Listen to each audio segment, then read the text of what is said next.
Jangan berangkat nak, suaranya terdengar familiar seperti suara wanita tua.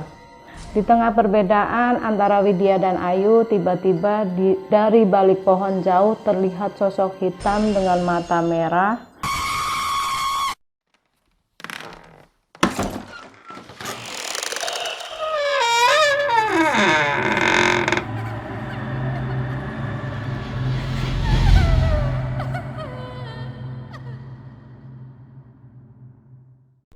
Hai, assalamualaikum warahmatullahi wabarakatuh. Ketemu lagi dengan saya Mila Arsiana di channel History Horror.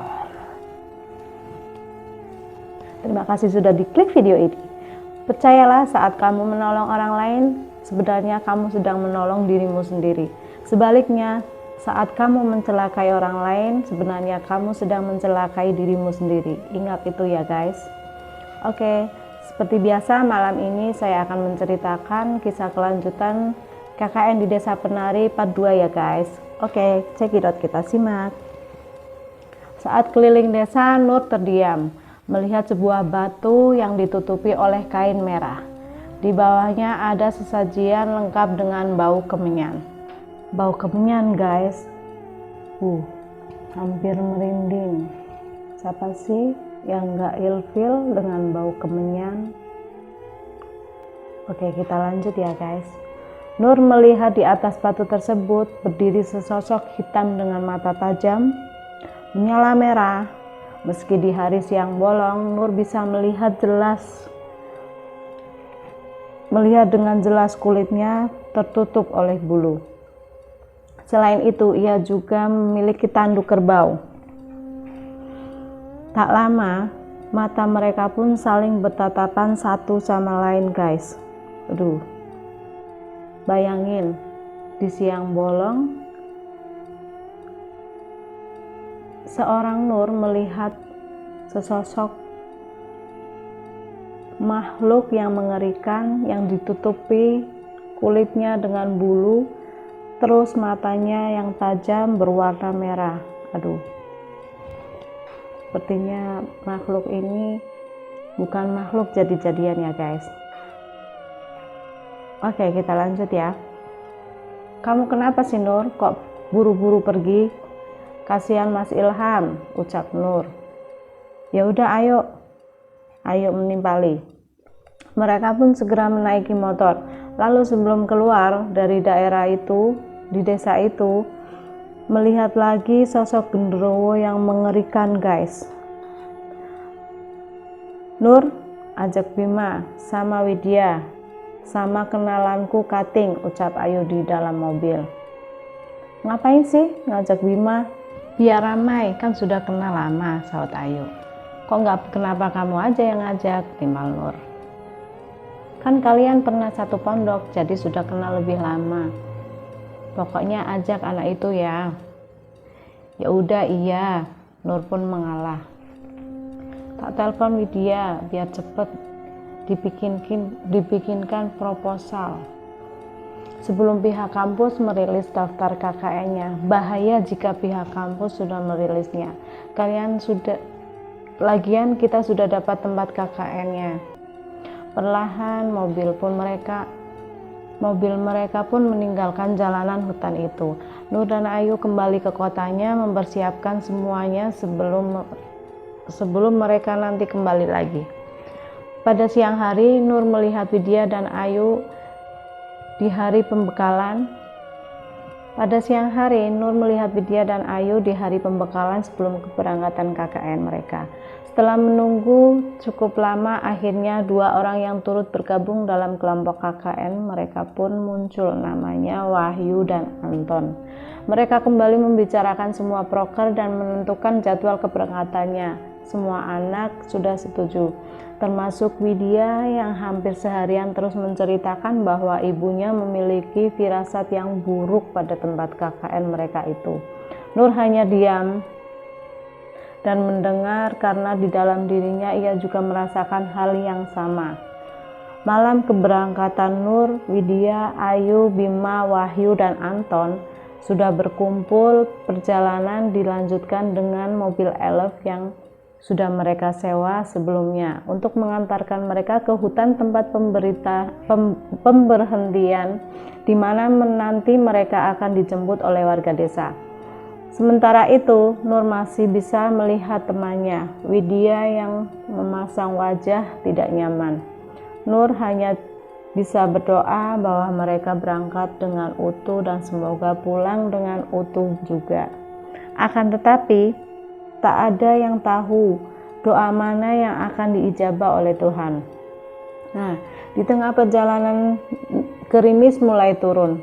Nur hanya melihat kejalanan yang lenggang. Tepat di pemberhentian lampu merah, ada seorang menggebrak kaca mobil elfnya. Nur begitu terkejut sampai tersentak mundur dari kursi mobil. Nur melihat pengemis tua yang terus menggebrak kaca mobil, membuat semua orang yang ada di dalam mobil kebingungan, termasuk si sopir yang kemudian berteriak agar lelaki tua itu berhenti sembari melemparkan uang recehan. Dari bibir orang tua itu, Nur melihat ia berucap, "Jangan berangkat nak." Suaranya terdengar familiar seperti suara wanita tua. Namun mereka menghiraukannya hingga sampailah mereka di tempat pemberhentian. Setelah menunggu, terlihat rentetan cahaya motor mendekat dari seberang jalan setapak. Lalu Nur mengatakannya, "Itu orang desanya yang jemput kita, kawan." Tanpa membuang waktu, mereka pun melanjutkan perjalanannya. Jalanan setapak dengan lumpur karena gerimis. Pohon besar dan gelap dengan kabut di sana sini mewarnai sepanjang perjalanan mereka. Saat itu hanya terdengar suara motor berderu tanpa ada suara bintang malam atau yang lainnya.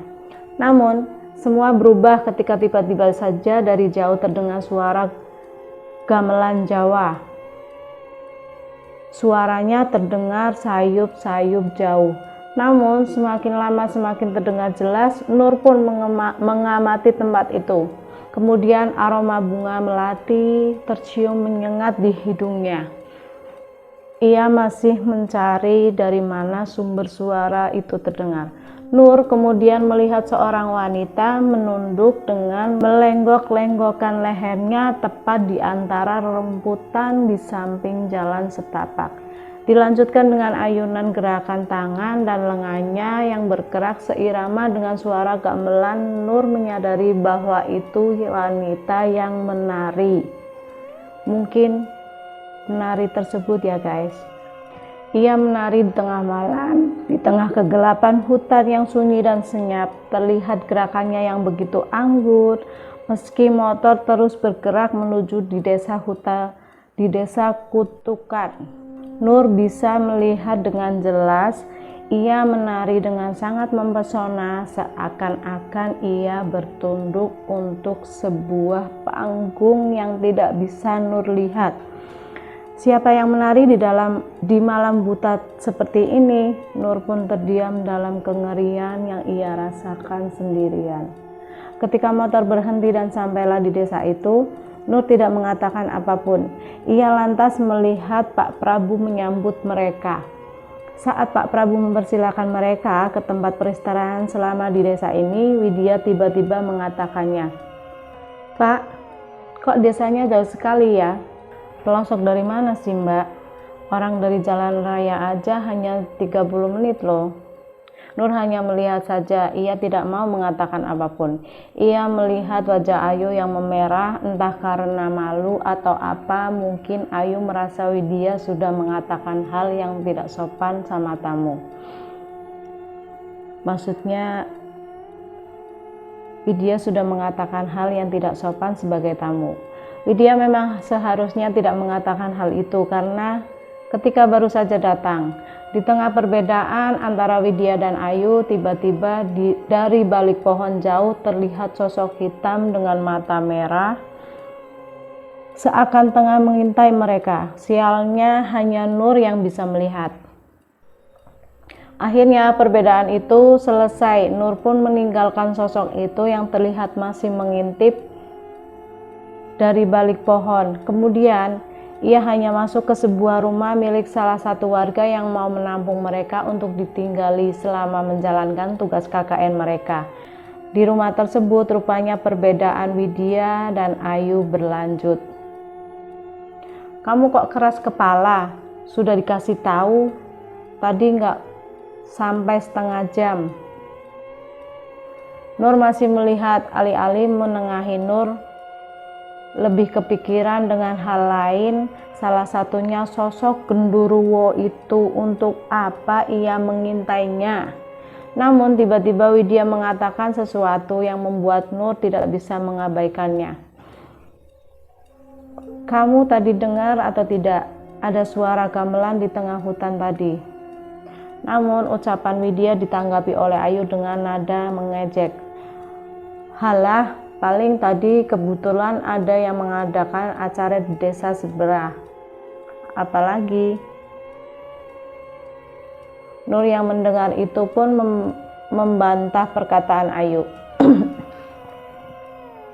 Maksudnya kayak di desa sebelah seperti ada acara apa gitu yang dimaksud perbedaan pendapat tadi.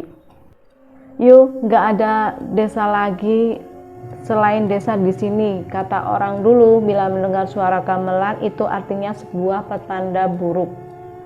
Malam itu berakhir, meski perbedaan masih terus berlanjut di batin mereka masing-masing.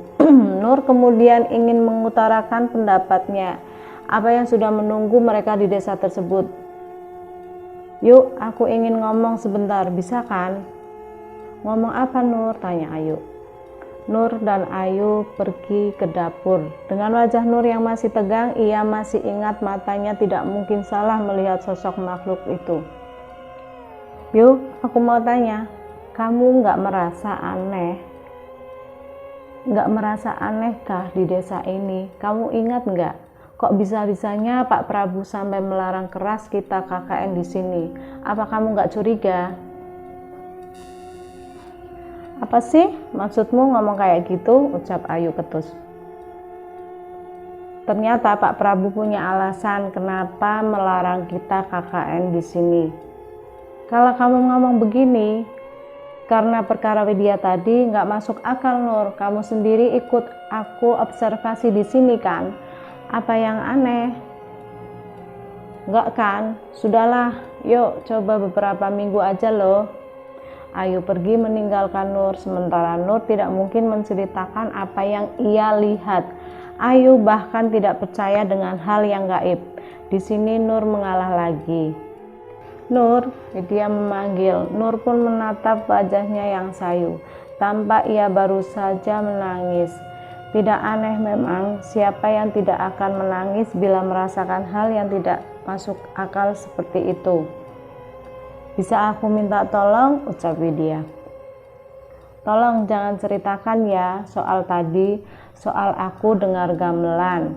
Aku nggak enak kalau sampai kedengaran warga desa. Kita kan tamu di sini. Nur pun hanya mengangguk. Namun sebelum Widya beranjak dari tempatnya, Nur tiba-tiba mengatakannya. Wid, sebenarnya aku juga mendengar suara gamelan itu. Malahan aku melihat ada yang menari di sana. Widya yang mendengar itu dari Ayu seakan tidak percaya. Mereka pun seketika terdiam cukup lama, bingung harus bereaksi seperti apa. Sudah Nur, jaga diri baik-baik ya. Insya Allah gak bakal terjadi apa-apa kalau kita hormat, menjunjung sopan santun selama tinggal di sini. Ucapan Widya setidaknya membuat Nur sedikit lebih lega. Oke, terima kasih sudah ditonton video ini sampai akhir ya. Jangan lupa subscribe ya. Like dan komen saya tunggu. Wassalamualaikum warahmatullahi wabarakatuh. See you, bye-bye.